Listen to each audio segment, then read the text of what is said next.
शरद पवार मोठा डाव खेळणार. सुनेत्राताई पवारांचा जो मोठा विजय होईल, प्रचंड मताधिक्याने त्या विजयी होतील असे आता संकेत आहेत.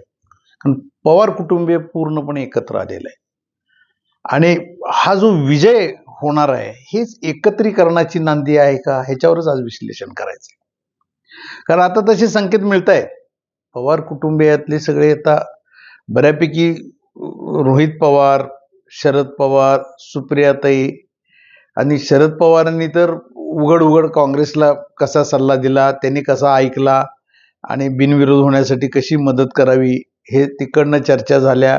बिनविरोध तर होत नाही आहे, परंतु काँग्रेसनं माघार घेतली ना. आज शरद पवारांच्या शब्दाला किंमत आहे आणि एकत्रीकरणाची ही नांदी असू शकते याचा अर्थ पण असा आहे की त्यांच्या बैठका चालू आहे. पवार कुटुंबीय सुद्धा जे काही हेवे दावे आणि सुप्रियाताई आघाडीवर आहेत बरं का, याच्यात हे नक्की आहे. मी स्वतः त्याच्या बाबतीत जनप्रवास लाईव्हची टीम आज बारामतीमध्ये फिरत होती. त्याच्यातले काही पत्रकार होते, जिकडं तिकडं बघत होती. जवळची काही मंडळी सुद्धा म्हणतात आता पवार कुटुंबीय एकत्र येणार.